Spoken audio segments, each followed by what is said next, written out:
Welcome to the Radio Free Hub City Monthly Newscap, live from Honey Pot Acre Studio in Hagerstown, Maryland. I'm your host, DJ Warbuckler, the Red Pin Yahoo, and joined by me today is DJ BB, the Dingbat. What is the Newscap? It's a podcast format show where we talk about local and global news that matters the most to Hub City. There's no dial-in line for the newscap, no script, no set agenda. We talk about local and global news that matters the most to Hub City. The full recording of this show will be available through Spotify as well as X for replay. Now, before we get started tonight, I wanted to give a huge shout out to all of our listeners. As of today, June 3rd, we have over 8,000 total listens through Spotify. So thank you so much, everyone who keeps tuning in. It is greatly appreciated. Now, let's take a look at tonight's topics. Tonight, we're going to do our regular monthly news recap. And I wanted to go ahead and kick us off with a Bay Bridge update. So the MV Dolly was refloated on May 20th. It took roughly about 2.5 hours for them to transit it from the bridge location back to the port. And at this point in time, as of the last update I had, they had managed to open the channel 50%, cleared to an operational depth of 48 feet. The federal channel is expected to support commercial vessels to a depth of 50 feet in the coming weeks. So that's what's currently going on. But so I wanted to go ahead and provide that update because I know our listeners have been listening for that probably every time we do one of these, and that's been it's been what a month now, a month and a half, 2 months almost. Yeah, 2 months. Yeah, it's crazy, and it's I still remember driving over that bridge just yesterday almost. So yeah, it's insane. But Maryland has put out a request for proposals for rebuilding the bridge. With the new bridge, there will be new federal safety requirements that they're required to follow, and those safety requirements also include basically a way to prevent this from happening again. Those requirements have been in place for new bridges for a while now, but they were not in place when the Key Bridge was originally built. So that's the Key Bridge update. BB, why don't you kick us off with our next topic? Well, the topic that I wanted to talk about first is also about the bay, but not the Dolly. The Inner Harbor has been declared swimmable for the first time in years. And of course, there was no shortage of memes to this effect.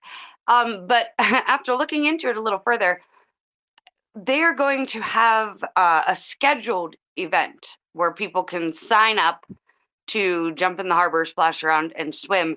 There will be several more throughout the summer, but they're actually advising people to wait and only swim during one of these scheduled events.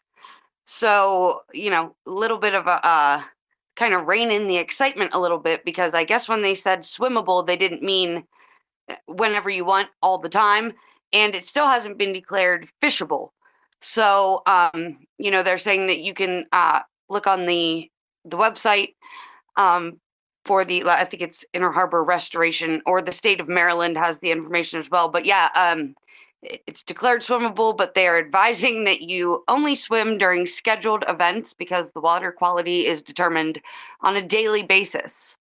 So I kind of was a little taken aback by that, because none of the press that I saw about the Inner Harbor being swimmable included those details, but the official websites absolutely do. So, and then concurrently, there are several neighborhoods, obviously on land, that butt up to the Inner Harbor and the Patapsco River in the Chesapeake Bay, and they are actually trying to fight a new plan.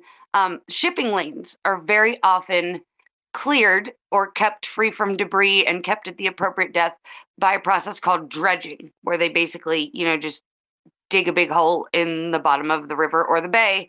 And historically, whatever they dredge winds up in containers on land because it can be toxic. These are things that have been filtered by the sand or the riverbed or the seabed. And the new plan is to dig an acre hole in the actual water close to the shore and bury the dredge material there in the water. And so, a lot of people are really nervous about that because that was one of the reasons that it wasn't swimmable to begin with, was industrial waste. So it actually seems like kind of a step backwards and not something to be that excited about. So there's that. Yeah, so I used to spend a lot of time in Baltimore growing up. And, I can still remember going to Fort Howard, which is real nearby there.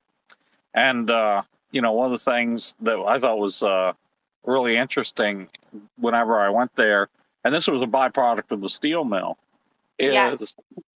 they had, whenever I went to the water there at Fort Howard, which was, downstream from the steel mill, there were floating rocks. Yeah, slag and just iron. Yeah. My cousin grew up in Severna Park, and right next to the Patapsco River, and it was kind of the same thing. And I mean, we all played there and everything, but I think, in the early 2000s, that really started to taper off, and now, now people are kind of saying, yeah, that's all well and good that there's a scheduled day to splash in the Inner Harbor, but the headlines are kind of deceiving. I'm not sure if that's intentional or not, but definitely do your research, and people are advised to look for one of the scheduled events and sign up, because I believe it's limited to like 150 people each time or something. So do they have a list of recommended vaccines to take before taking the plunge? Not that I have seen, but I do know that they are going to the scheduled splashes work in hour shifts.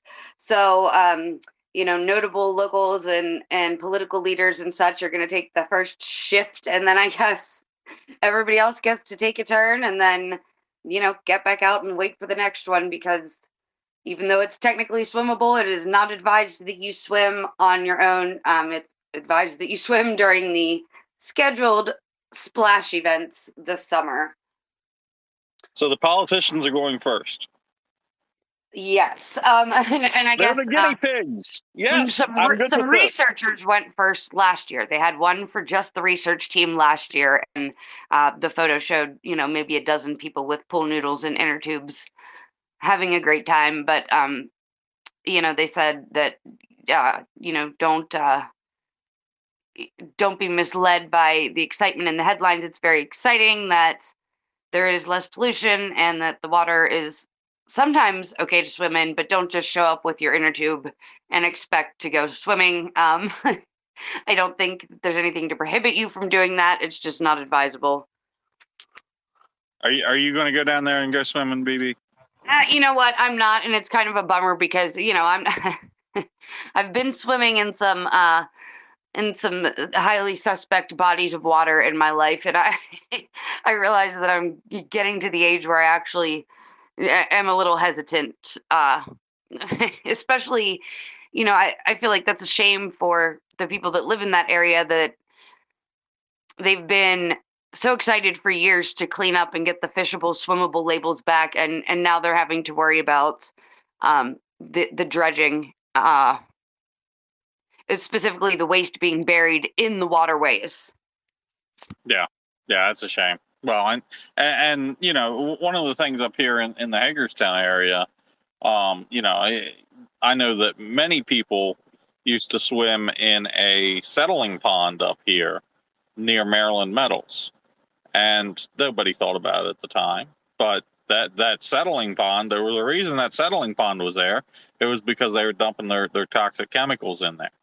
So, and I've been told that there's, a lot of people that have cancer now from this area that suspect that it's because of whatever was in that settling pond that they went swimming in. So yeah, so I'm definitely not going to be taking that plunge anytime soon.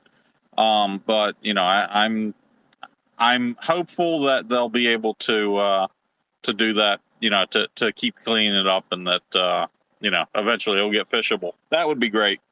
It would be. And then I think they said that the major reason for the reclassification to swimmable was that since 2017, sewage runoff is down 97%. So I don't think that it really had to do much with any less industrial waste or, you know, the riverbeds and the sand and the silt is not necessarily any cleaner. So that's why there's major concern about the dredging, is that not only are, you know, whenever you disturb that, obviously some toxins are going to be released, but then instead of the bulk of that being stored in containers on land, it's now going to be stored in a giant hole, which could obviously be disturbed by flooding or anything else that changes the topography of the waterway beds. So that's actually kind of a bummer.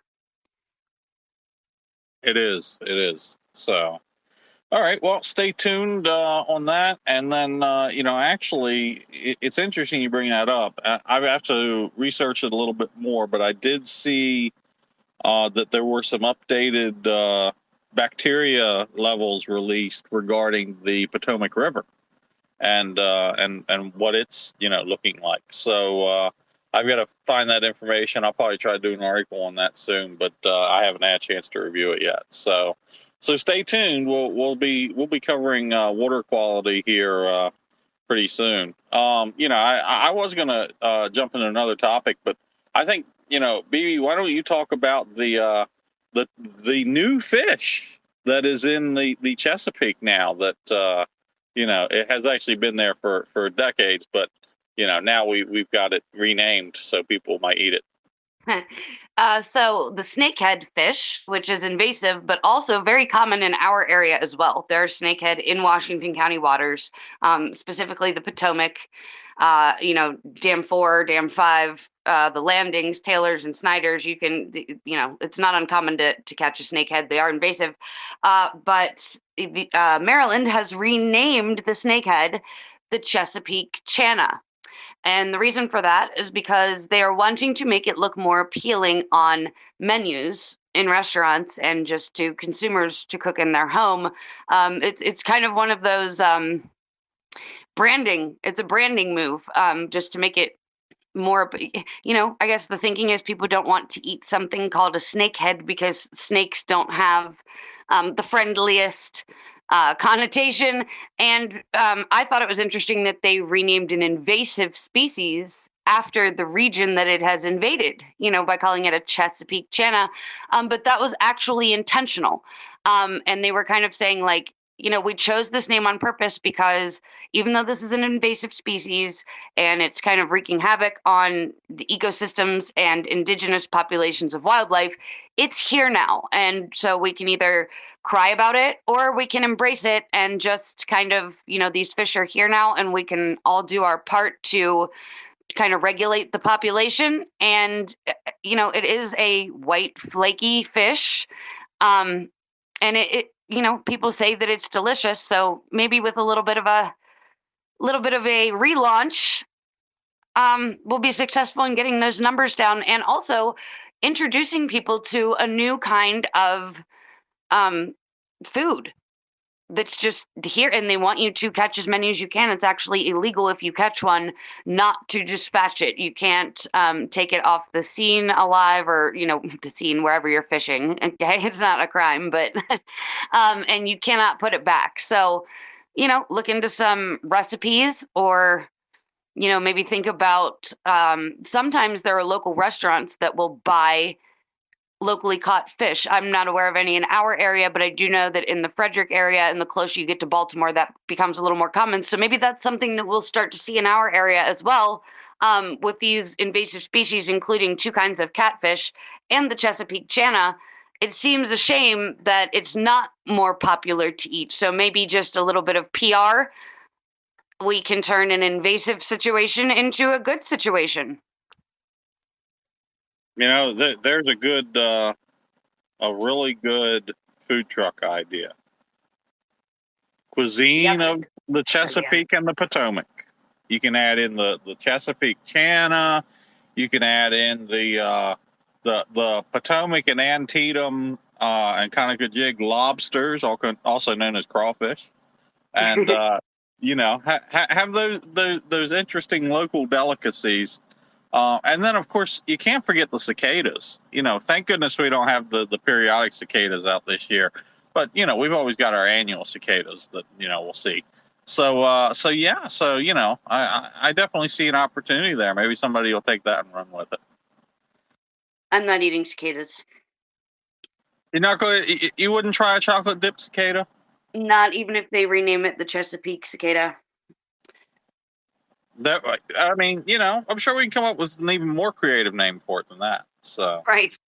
Yeah. Anyway, although I do think in other states that sort of thing is not unusual, though. Oh yeah. Louisiana, Alabama, Florida, all of these places, they do have invasive species. And I actually just read an article today. So in our area, it was the bass populations that are most affected by the invasive species.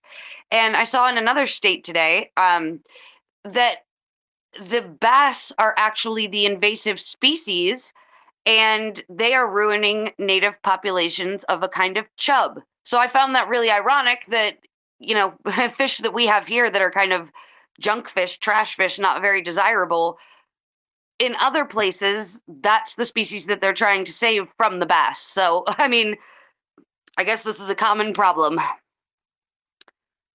What an interesting problem to have. So, right.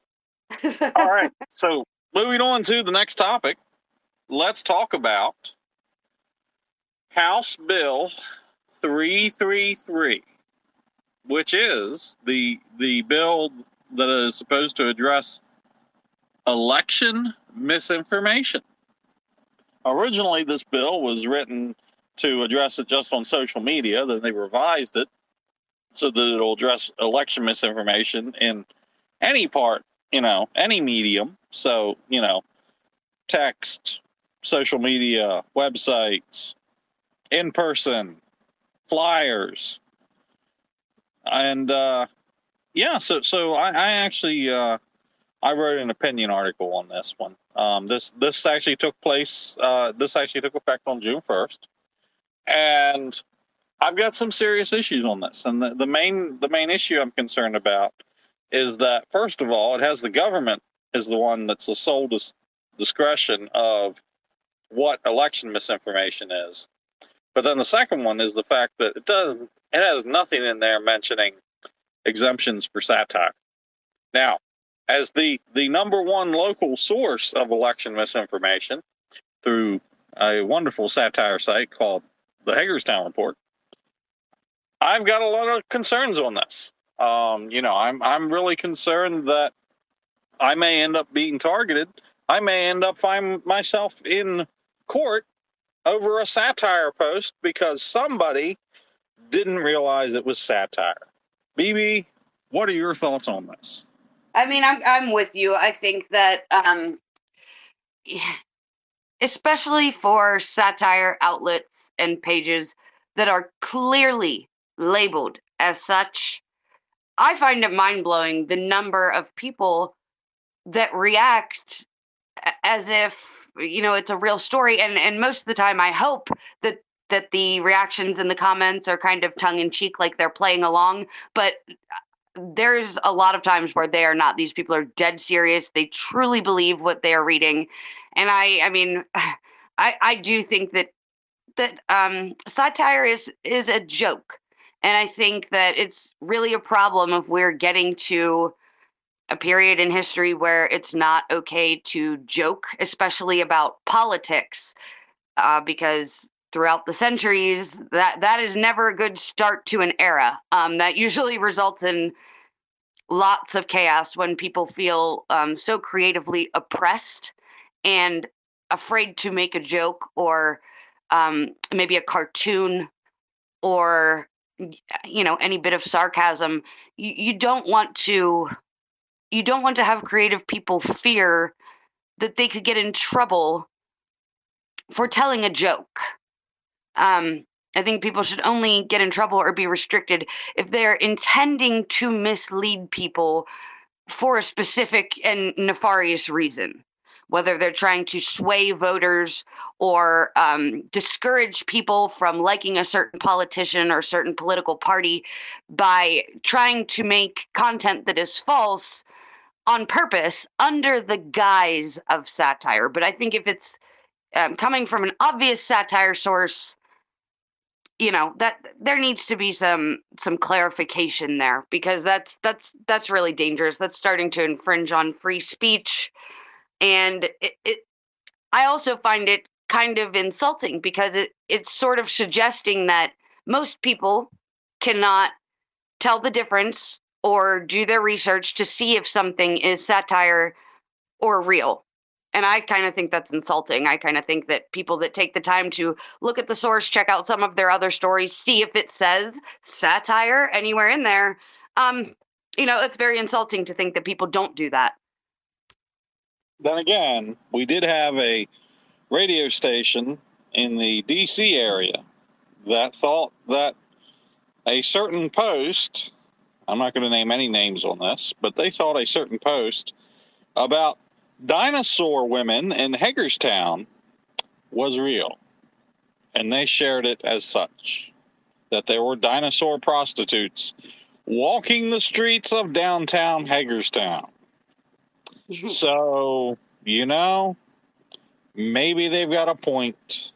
Well, in that case, I think that it's on, anytime that we write any news, anytime most people write any news, they are obligated to either cite or at least reference on the back end their sources of information. So if people are not being diligent about checking their sources, that's on them. That's not on the person that wrote it or created the satire. That is on the person that decided to share it as factual information.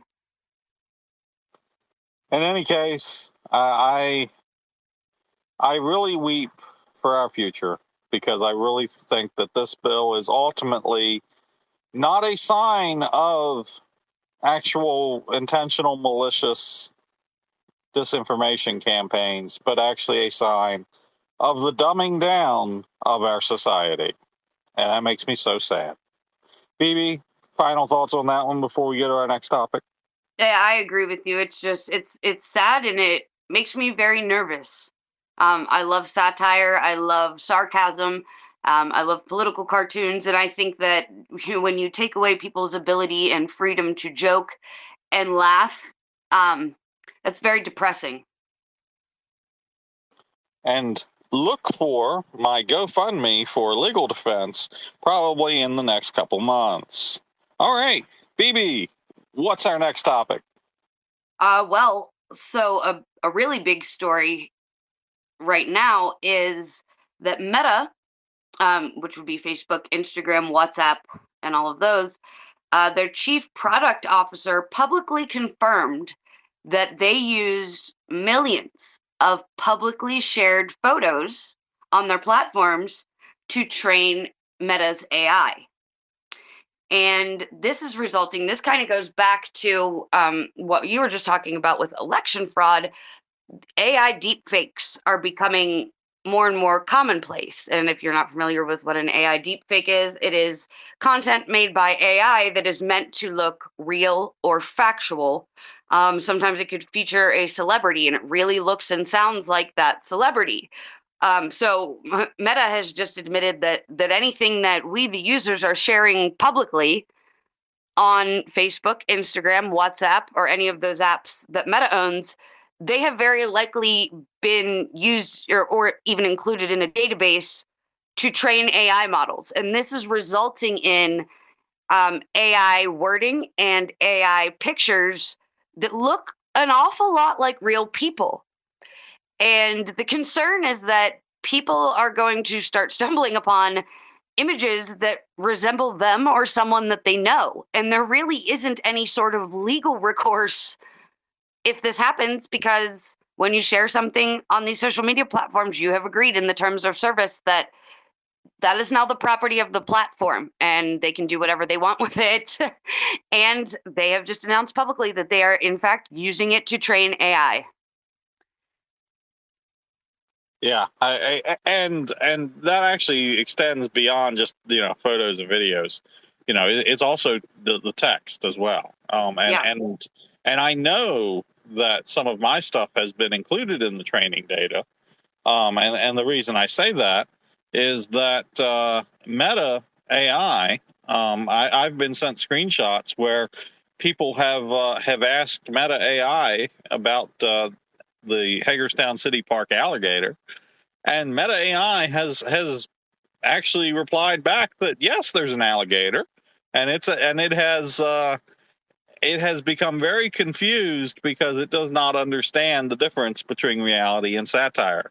So once again, here we have the satire coming back into this conversation, and this I love. I absolutely love, because I would just encourage everybody, go out there, make a satire page. I don't care what the satire page is. Start posting all this crazy, wild stuff, and let's see what kind of crazy, wild stuff we can get Meta AI to think is truthful.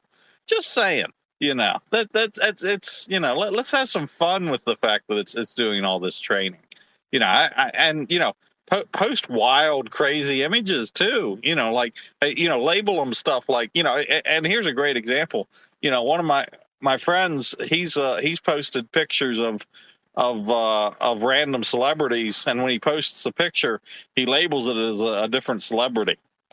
And this stuff's now training Meta AI, where it thinks that the one celebrity is actually looking like the other one now. So I think it's really going to end up backfiring on Meta when it's all said and done. Not only could it backfire, there's also the potential for harm, because there are a lot of law enforcement agencies, government agencies, things like that have tried using AI or enhancing with AI things like wanted posters. And there have actually been at least 2 occurrences that I am aware of where they were searching for images of a specific person, and it would pull that person, but also images that, like a doppelganger situation, where it would be, a side profile and a front facing, and then the third side profile was not that person. It was a different person. And they said that was a result of AI labeling user information. And so they're not just taking these photos and texts in a database and randomly using them. They are connected to the accounts that are posting them.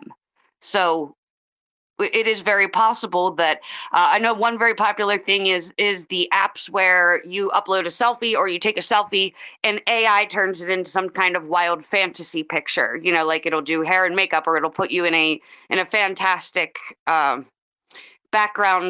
fantasy background, something like that. So at that point, the AI then also thinks that is a picture of you and not an artistic rendering of you. So again, this could get very sticky very fast, and that might be the reason that some states are not making exceptions for satire, because the money is in AI right now, and they do not want to disappoint those third-party buyers of that data. So yeah, and I'm going to say it right now. AI is racist because it probably thinks all of us humans look all the same. But on that note, I for one look forward to my AI robotic overlords, and because I know that X here, I'm sure that they have a similar AI, and I'm sure it's analyzing everything that I'm saying right now. So I'm just going to say, I love AI. AI is fantastic. Please do not shoot me when you take over the robots. Thank you. I'm your biggest fan. Love you all. Yes, absolutely. All right. Now that that's out of the way, BB, final thoughts on that topic? Well, you mentioned XAI, and it's actually interesting that you brought that up in that conversation, because the same week that Meta announced what we just talked about, XAI raised $6 billion.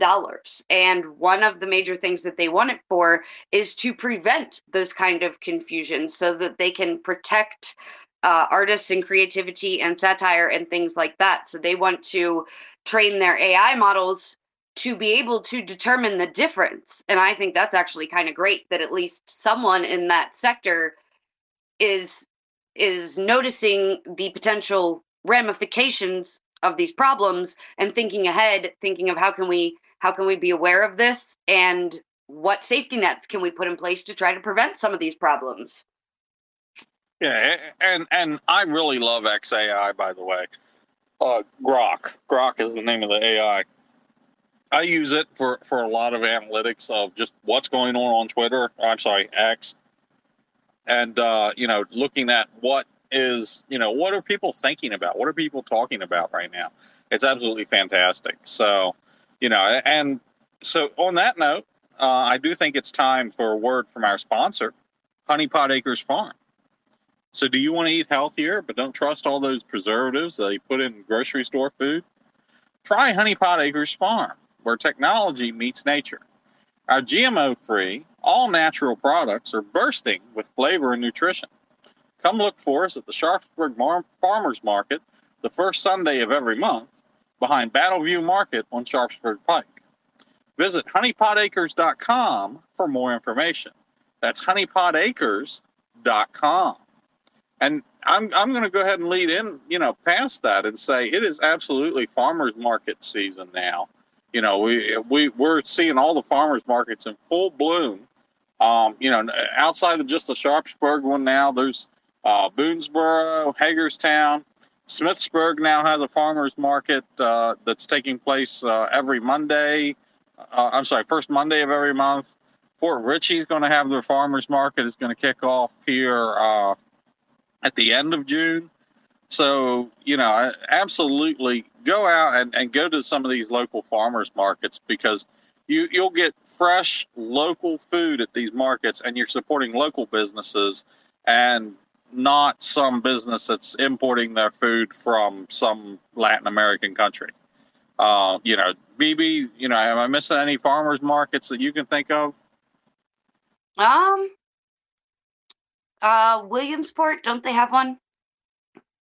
Oh, that's right. They do. They do have one. Yeah. So, okay. yeah. Right. Yep. Absolutely. Wherever you live, you're close to a farmer's market. Go support them. Yes, absolutely. And the local farmers will love you for it. The local farmers, the local craftsmen. There's all kinds of stuff. Yeah. I mean, yes, there is produce and vegetables, flowers, anything you can think of like that. But there are also just the neatest stuff. There's handmade items, there's clothing items, there's decorative items for your home or outside, toys. They've just really turned into a really cool open air vendor market situation. I love the farmers markets this year. I've been having so much fun. So yeah, definitely come out and support that. You can feel good about shopping local, and everything is just so nice and so fresh. Yep, absolutely. So, next news topic. Maryland joins an antitrust lawsuit against Ticketmaster. Attorney General Anthony Brown announced that he's joining the U.S. Department of Justice and 30 other states in filing an antitrust lawsuit against Live Nation Entertainment, the parent company of Ticketmaster. The lawsuit alleges that Live Nation has illegally monopolized the live entertainment industry, affecting ticket sales, artist management, promotions, and venue options.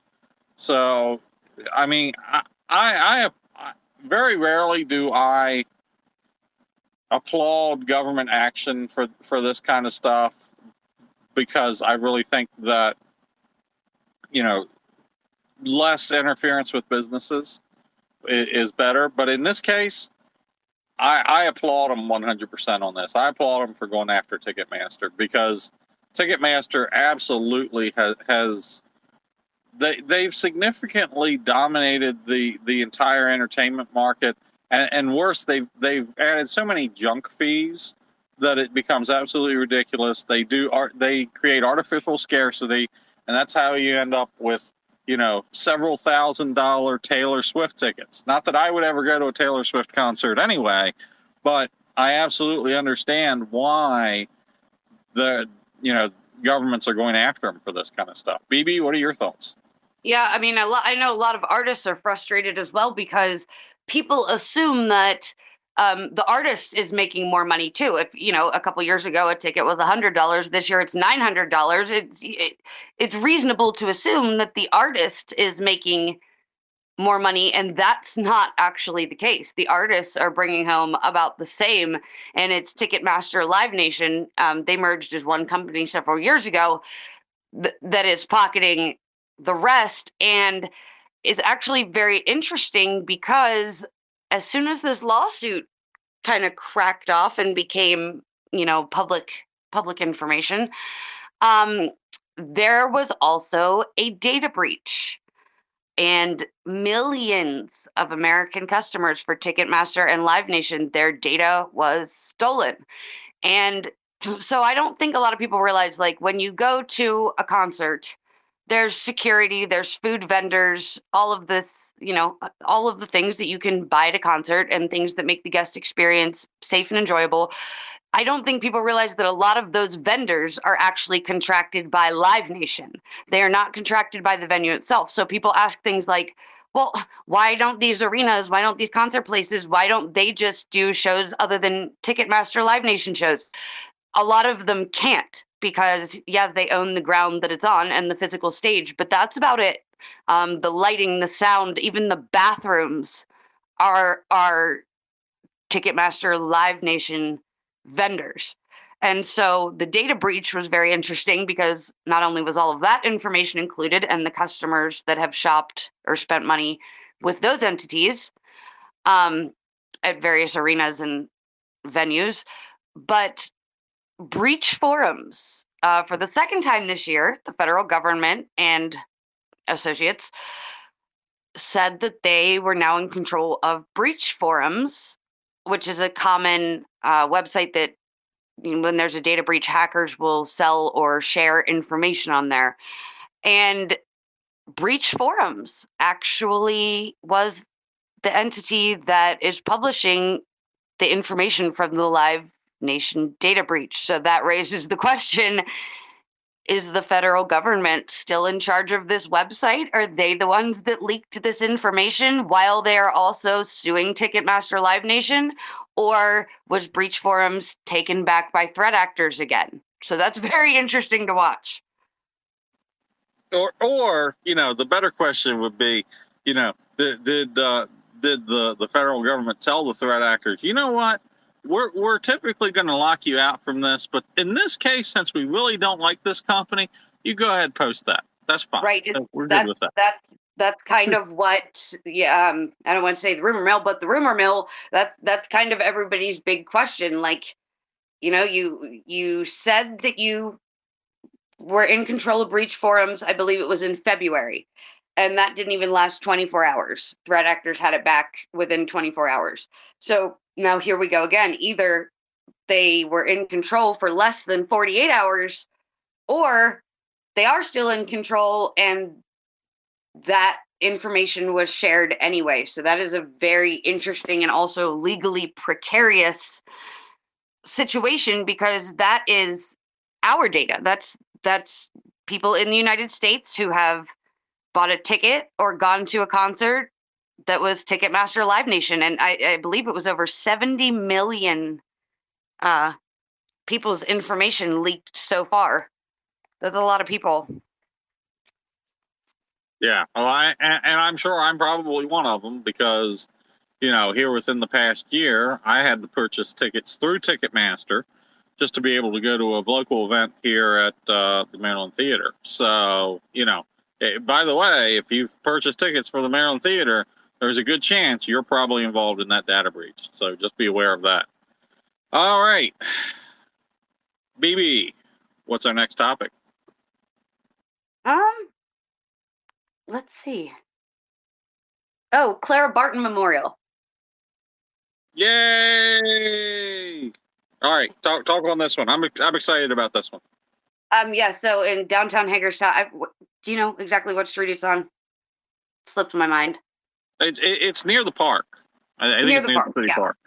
Yeah. So there is a statue to Clara Barton, who was a nurse for the Red Cross, Civil War era, and they really I know that the local chapter of the NAACP was involved. To me, I was just really happy because there's been a lot of controversy in recent years about statues and memorials from that era. It does get pretty contentious, with things being named after Confederate leaders or statues that some people see them as glorifying the Confederacy.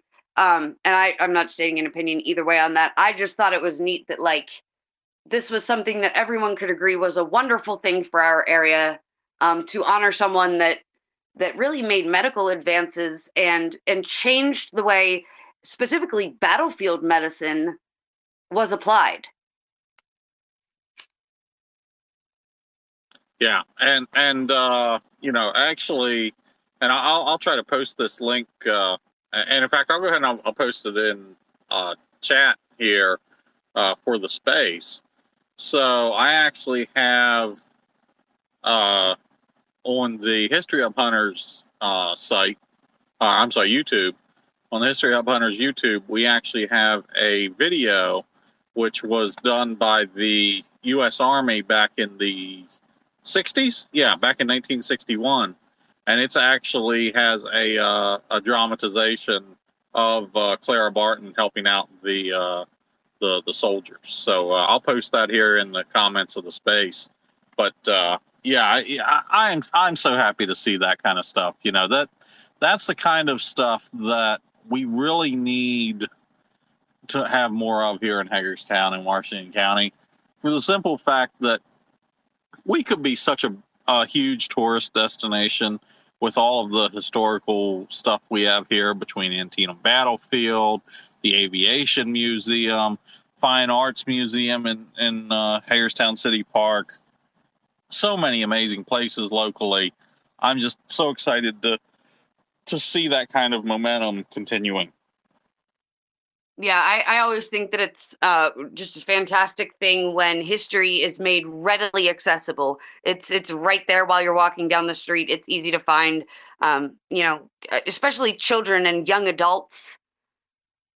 I think that it's really important to have ways outside of a conventional classroom situation for people to learn about and interact with history and social studies and the world around them, and really know where you're from. What happened before you were a resident here, and that helps us be mindful of what we're leaving behind for the residents that will come after us.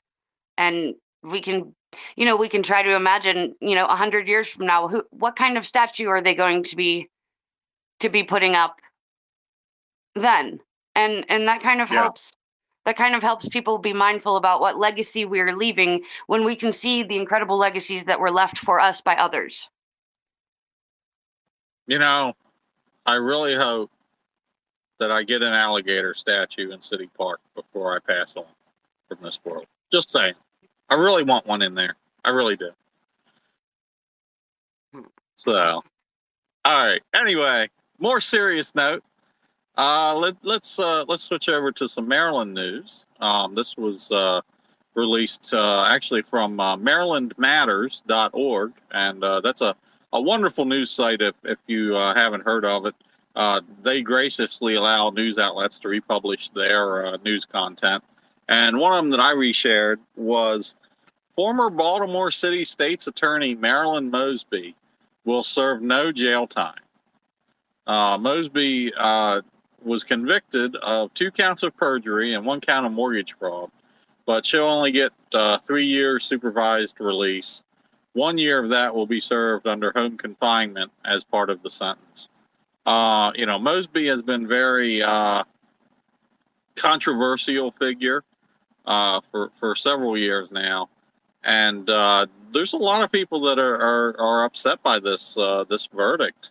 So apparently, she earned more than $247,000 during it sounds like during COVID, and then she actually filed for a financial hardship due to the COVID pandemic, and actually with her mortgage, so that she wouldn't have to uh, continue paying the mortgage as she was, so she could defer up the payments or what have you.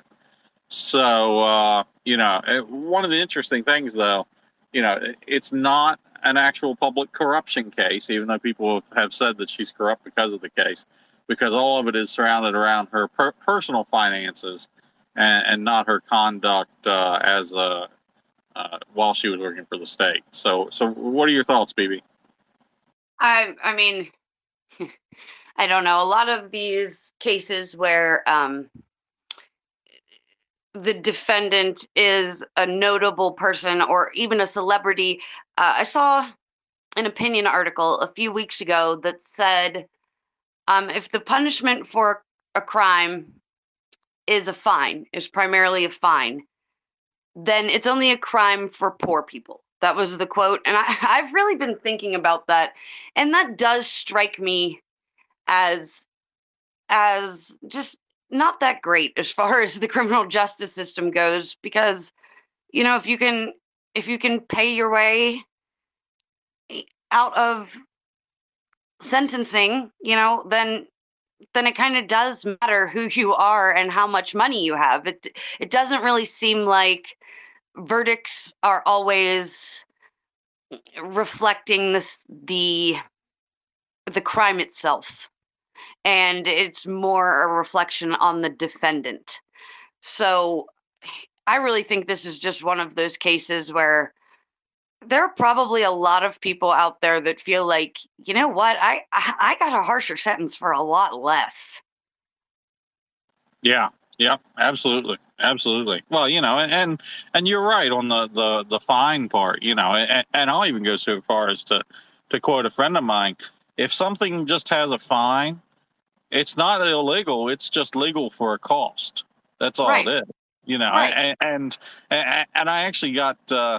I think I must have upset a few people when I made a comment on one of the local police department's posts that they said that don't park facing the wrong direction on the wrong side of the street.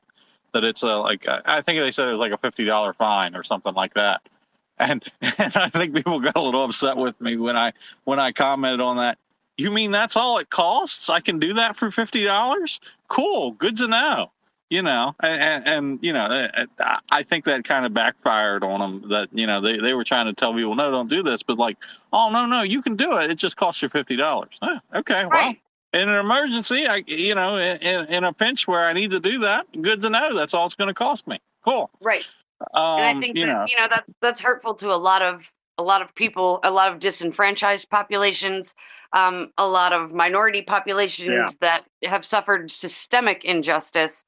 And this goes back to a story that we talked about last time about Sheets, about how there was a lawsuit that their hiring process is unfair to minorities because if they're not hiring people with a certain criminal record, that disproportionately affects minority communities. And at the time we said that's kind of the problem to us seems kind of like minority populations are getting convicted of these crimes at a higher rate than other people. And I think that this is kind of the same thing where, depending on the crime, if you have $50 or you have $100 or even $1,000, you're good to go. Other people are going to sit in jail for 6 months, a year, more than 1 year. So it's kind of one of those questions. Well, is the crime severe enough that someone should be imprisoned for it or not? Yeah, absolutely.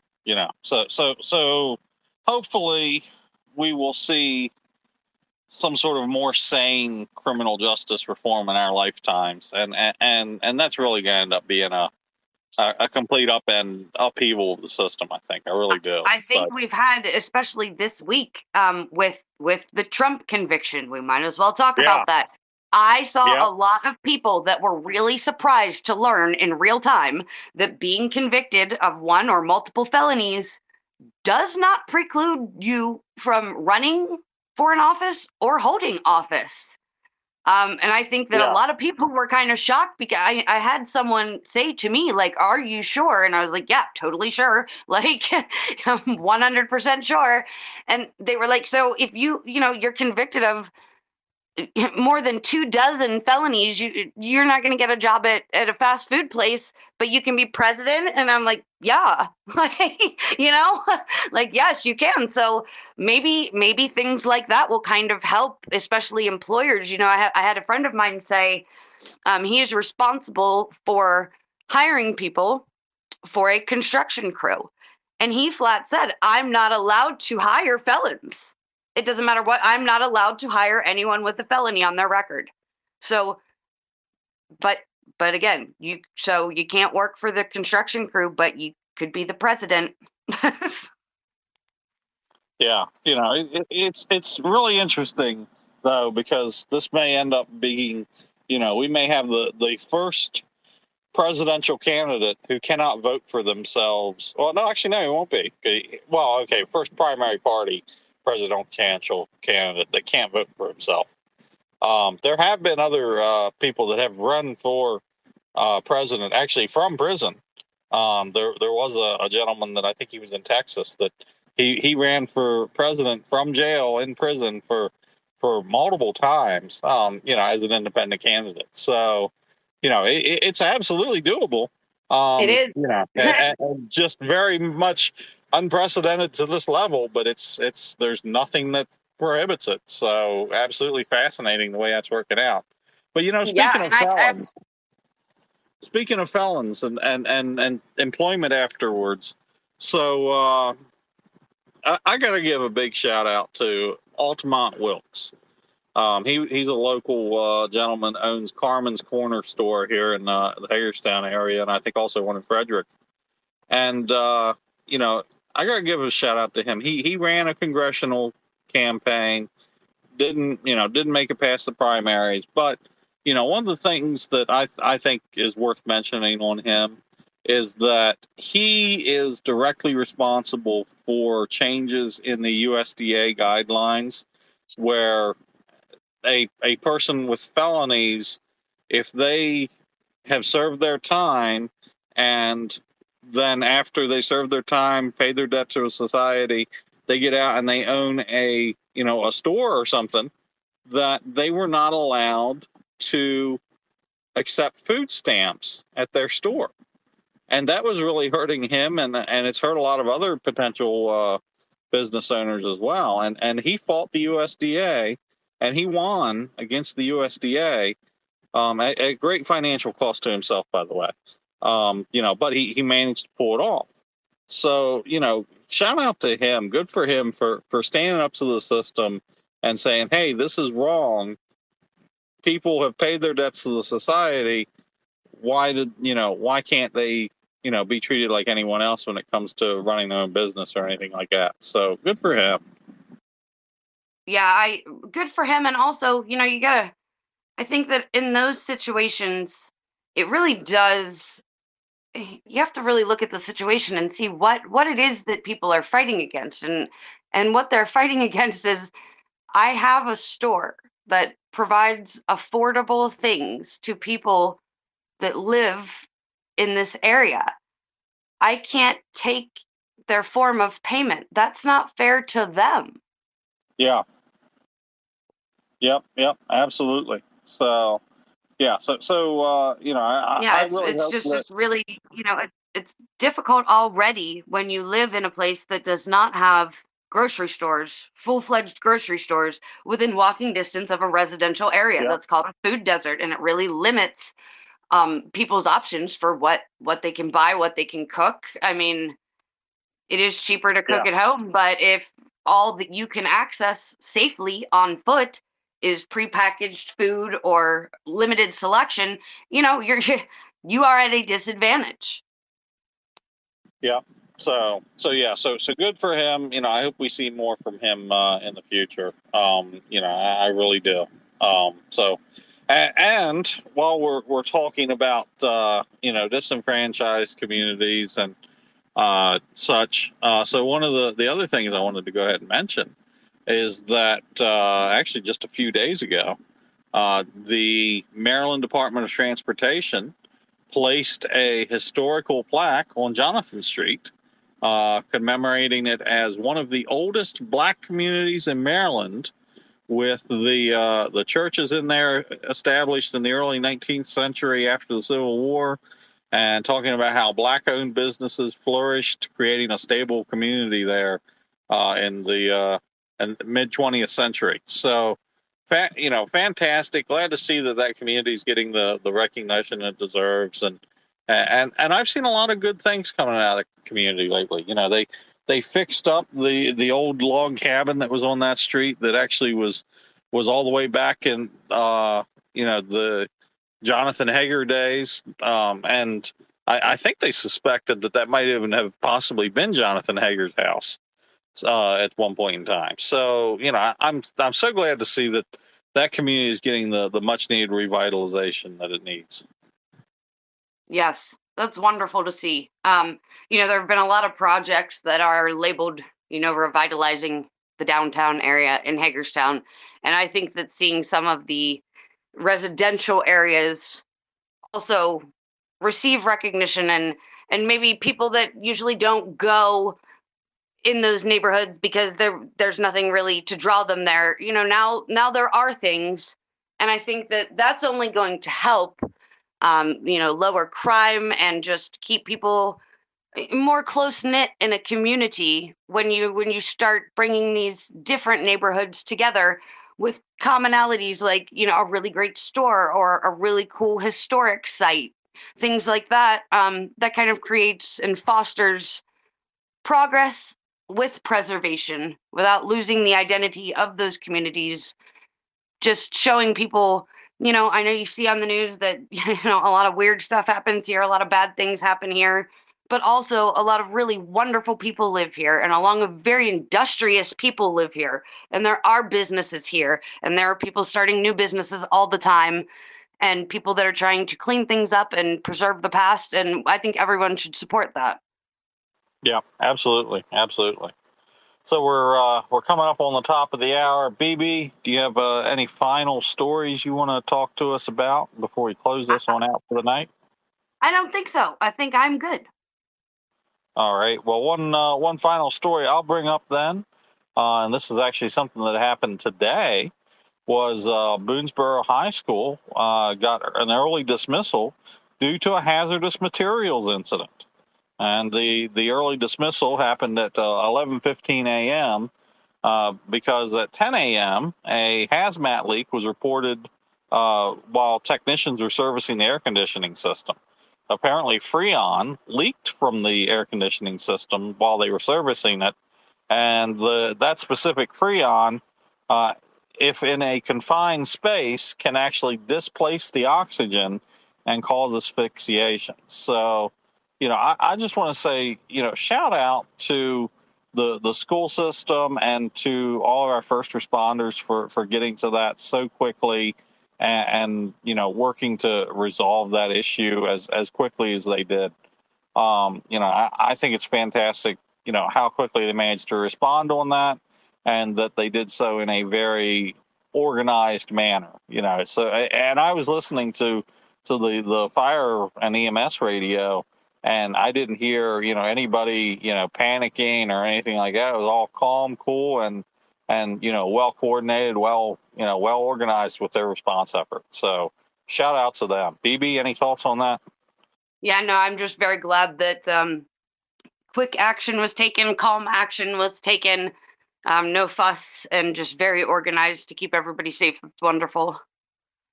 Yeah, absolutely. So, but that's it for tonight's newscast. So on behalf of BB and myself and all of the Radio Free Hub City family, we thank you for listening, and we hope that you'll join us next time. And don't forget to visit our website for more local and national news at radiofreehubcity.com.